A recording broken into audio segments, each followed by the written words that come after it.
Hello friends, Dhurandhar ఎండింగ్లో మనం చూసింది ఒకటి కానీ జరిగింది ఇంకోటి. చాలా మంది ఏమనుకుంటారంటే క్లైమాక్స్ బాగా అర్థమైపోయింది అనుకుంటారు. క్లైమాక్స్ లో మనం ఏం చూస్తామంటే హంజా అన్ని మిషన్స్ కంప్లీట్ చేసి ఇండియాకి రిటర్న్ అవుతాడు. మేజర్ టార్గెట్స్ ఎలిమినేట్ చేస్తాడు. టెర్రర్ నెట్వర్క్ ని ఆల్మోస్ట్ కొలాప్స్ చేస్తాడు. కానీ ఇక్కడే బిగ్గెస్ట్ ట్విస్ట్ ఉంది. ఏంటంటే తను యుద్ధం గెలిచాడు గాని లైఫ్ లో ఓడిపోయాడు. లాస్ట్ లో మనం చూస్తాం అతను పఠాన్కోట్ కి తిరిగి వెళ్లే జర్నీ అది ఒక సింపుల్ జర్నీ కాదు. ఆ ట్రైన్ లో ఉన్న జర్నీ అది సింపుల్ జర్నీ కాదు, అది ఒక ఎమోషనల్ అండ్ మెంటల్ జర్నీ అన్నమాట. ఇంటికి రీచ్ అయ్యాక దూరంగా నుంచొని తన అమ్మని చూస్తాడు, తన ఫ్యామిలీని చూస్తాడు. చాలా సంవత్సరాల తర్వాత తన ప్రపంచం మళ్ళీ తన ముందే ఉంటుంది, కానీ లోపలికైతే వెళ్ళలేడు. అదే దురంధర్ ఎండింగ్. ఎందుకు అతను లోపలికి వెళ్ళలేదు? ఇది సింపుల్ గా ఎమోషనల్ హెసిటేషన్ అయితే కాదు, ఇది ఒక డెసిషన్ పాయింట్, ఒక లైఫ్ చేంజింగ్ మూమెంట్ అన్నమాట. అక్కడ నించొని అతను రెండు విషయాలు ఆలోచిస్తాడు. ఒకటి ఏంటంటే నేను వెళ్ళాలి, అమ్మని కలవాలి. ఇంకొకటి ఏంటంటే నేను వెళితే నా ఫ్యామిలీకి డేంజర్ వస్తుందా అని ఈ రెండు ఆలోచనలు సతమతం అవుతూ తను డెసిషన్ తీసుకోలేక దూరంగా నిల్చొని ఉండిపోతాడు. అతని ఐడెంటిటీ ఇప్పుడు నార్మల్ కాదు, అతను ఒక ఏజెంట్, మల్టిపుల్ లైఫ్స్ లీడ్ చేసి ఉన్న మనిషి. ఎనిమీ నెట్వర్క్స్ స్టిల్ అలైవ్ ఉండొచ్చు. అతని ఇంటికి వెళ్ళడం అంటే తన ఫ్యామిలీని రిస్క్ లో పెట్టడమే. అది జస్ట్ ఎమోషనల్ సీన్ అయితే కాదు, ఒక సాక్రిఫైస్ చేసే సీన్ అన్నమాట. తన మిగతా లైఫ్ ని తన ఫ్యామిలీతో గడపాల్సిన హ్యాపీ మూమెంట్స్ ని కూడా హంజా లాస్ట్ లో సాక్రిఫైస్ చేస్తాడు. లాస్ట్ లో హంజా దొరికిపోయిన తర్వాత తనని టార్చర్ చేసే సీన్ చాలా బ్రూటల్ గా తీశారు. ఆ సీన్ ఫస్ట్ గ్లాన్స్ లో చాలా వైలెంట్ గా అనిపిస్తుంది, కానీ అది ఒక ఇంపార్టెంట్ ట్రాన్స్ఫర్మేషన్ తీసుకొచ్చే సీన్ అనమాట. ముందు మనం ఒక క్వశ్చన్ అడగాలి, ఎందుకు హంజాని వాళ్ళు చంపలేదు? ఎందుకు టార్చర్ మాత్రమే చేశారు? సింపుల్ ఆన్సర్ అయితే కాదు, వాళ్ళకి ఇంటెల్ కావాలి.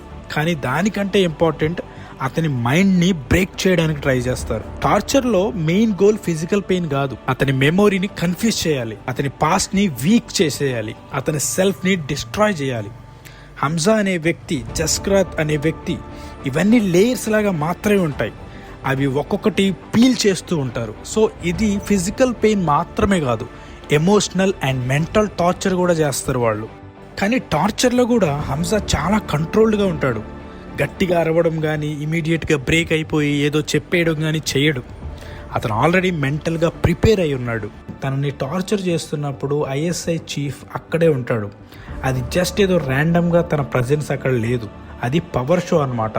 సైకలాజికల్ ప్రెషర్ చూపించడానికి, హంజాకి ఎస్కేప్ లేదు, నీ కంట్రోల్ మొత్తం మా మీదే ఉంది అని చూపించడానికి ఐఎస్ఐ చీఫ్ ప్రెజెన్స్ ఉపయోగపడుతుంది అక్కడ. సో ఫైనల్గా టార్చర్ రిజల్ట్ ఏంటి? ఇన్ఫర్మేషన్ తీసుకోవాలి. కానీ ఇంకా ఇంపార్టెంట్ పాయింట్ ఏంటంటే అతన్ని హ్యూమన్ నుండి ఒక టూల్గా మార్చడం అనమాట. అతని ఫీలింగ్స్తో డెసిషన్స్ తీసుకునే వ్యక్తి కాదు. ఇప్పుడు మీకు క్లియర్గా అర్థమైపోయి ఉంటుంది ఎందుకు ఎండింగ్లో అతను ఇంటికి వెళ్ళలేదు. టార్చర్ సీన్ని ఎండింగ్తో కనెక్ట్ చేసుకుంటే దురంధర్ ఎండింగ్ యాక్చువల్గా ఇక్కడే డిసైడ్ అయిపోతుంది. టార్చర్ తర్వాత హంజా ఒక నార్మల్ మనిషిలాగా ఆలోచించే కెపాసిటీ కోల్పోతాడు. అతని మైండ్లో ఇప్పుడు ఒక సింగిల్ రూల్ మాత్రమే ఉంది, ఏంటంటే మిషన్ ఫస్ట్.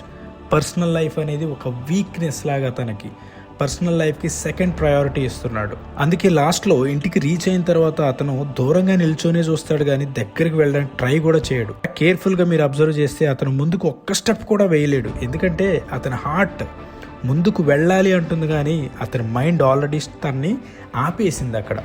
అతను తన అమ్మను చూసినప్పుడు కూడా నేను లోపలికి వెళ్తే ఏం జరుగుతుంది, ఎవరైనా ఫాలో చేస్తున్నారా, వాళ్ళకి డేంజర్ వస్తుందా, ఇది ఆలోచనలో ఉన్నాడు అనమాట. హంజా ఇంట్లోకి వెళ్ళకపోవడానికి ఇంకొక రీజన్ ఏంటంటే అతను ఒక కొడుకులాగా ఆలోచించడం ఆపేశాడు, ఏజెంట్ లాగా మాత్రమే ఆలోచిస్తున్నాడు. ఇంకా డీప్గా ఆలోచిస్తే టార్చర్లో అతని పెయిన్ అతని బాడీని కాదు, వాళ్ళు అతని ఎమోషన్స్ని నమ్ చేసేసారు అనమాట.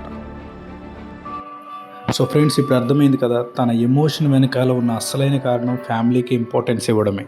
ఎందుకంటే తన సంతోషాన్ని కూడా ఫ్యామిలీ కోసం వదిలేశాడు, తన సంతోషాన్ని కూడా ఫ్యామిలీ కోసం త్యాగం చేశాడు. ఇది ఒక ట్రూ సాక్రిఫైస్ అనమాట. ఆల్రెడీ ఫ్యామిలీలు వదిలేసి చాలా కాలం అయింది, కానీ ఇప్పుడైనా ఫ్యామిలీతో స్పెండ్ చేద్దామంటే తనకి ఇన్ని కారణాలు అడ్డున్నాయి. సో ఇది ద బెస్ట్ క్లైమాక్స్ ఎవర్.